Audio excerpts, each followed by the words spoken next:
feel Shale's power! Did you know that one of the greatest indie RPGs of all time was quietly released at the end of 2022?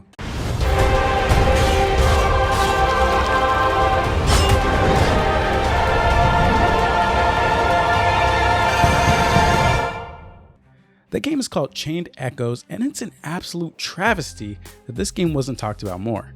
I'm playing this game 4 months after release, and it feels like 4 months too late. I'm not letting that happen to any other games this year, so it's time to highlight the most exciting indie RPGs dropping in 2023, including the stunning sci-fi RPG shown at the beginning of the video. Let's get into it. First up is Demon School, a tactical RPG that takes a lot of inspiration from legendary titles such as Persona and Shin Megami Tensei. In it, you will follow Faye and her classmates as they take on both paranormal threats as well as the very normal social challenges of college. Now, I'm always down to try a game that takes the Persona approach to balancing narrative and gameplay, but what caught my eye here were the bosses. There are some extremely creative enemy designs that do a lot of the heavy lifting when it comes to selling me on the underworld aesthetic. On the combat side, it seems like they're putting a heavy emphasis on the character synergy, so I'm interested to see how many strategies you can build your playstyle around. If this tactical demon hunting college simulator entices you, you can enroll in the action on all consoles later this year. Have you ever been baking bread but then accidentally ended up giving life to a flower boy, kind of like a Pinocchio type situation? What? Oh, yeah, me neither. Anyways, this game is called Born of Bread, and it's an RPG about that very concept. You play as a quirky flower golem that goes on an adventure with a band of buddies to clear his father's name and stop a group of evil beings from causing mayhem. Long story short, this game has strong Paper Mario energy. It has 2D characters in a 3D world, and it's jam-packed with cute and humorous moments. It also tries to keep turn-based combat engaging with some quick-time events tied to each character's special attacks. I played the demo at PAX and I found the game to be really charming and lighthearted, so I'm definitely going to be watching this close when it drops on all consoles sometime this year. Cassette Beast is right around the corner, and from my perspective, it looks like it's setting up to be a sleeper hit. It centers around a world where you can record the forms of the monsters you encounter and play them back in battle later. That's only the tip of the iceberg though. There's a really robust fusion mechanic you can play around with, there's a gorgeous and vibrant open world to explore, there's a large squad of companions to hang with, and of course, there's an intricate battle system that we've come to expect from RPGs like this. This game came out of nowhere for me, and I'm blown away at how unique and polished this game seems. It feels like a fresh take on Pokemon without ripping the core idea of Pokemon. I'm really excited to see if the final product can deliver on the hype when it releases for PC on April 26 and for Xbox, Switch, and Game Pass in late spring. The best way I can describe Arcadian Atlas is a tactical RPG with a Game of Thrones-esque narrative. The game throws the player right in the middle of a nation in the midst of civil war. On top of that, you are also thrust in the middle of a forbidden love that has inadvertently created a struggle for the crown. On top of that, there's an ancient evil awakening. And on top of that, you can have a raccoon companion, which might be the most important detail of this whole game. Now, I'm mostly in it for the medieval fantasy drama, but the game also has tons of classes to mess around with in tactical combat. I am not exaggerating when I say this game has been 7 years in the making, so show the devs some love when it finally releases this year on PC, Mac, Linux, and iOS. One game I've already talked about plenty on this channel is WrestleQuest.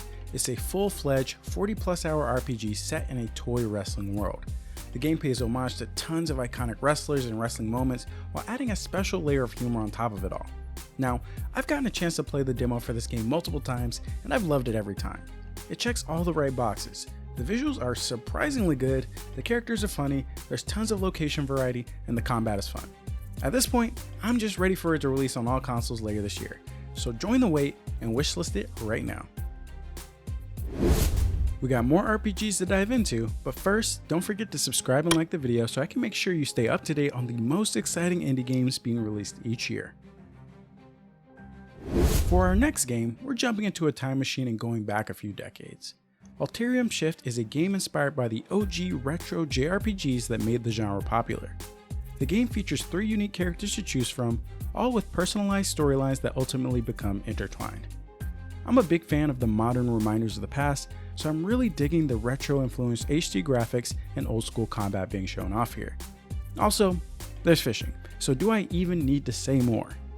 The game releases later this year on PC and console, but if you want to try it before then, there's a demo available on itch.io. I want you all to know I will shield pretty much any semi-decent deck building game I come across, and Dungeon Drafters is no different, baby. This is an absolutely gorgeous roguelite deck builder that focuses on you empowering your spellcasting adventurer as you complete dungeon raids. The game features 6 different characters to choose from and 6 different dungeons to raid where you can find stronger cards for your deck.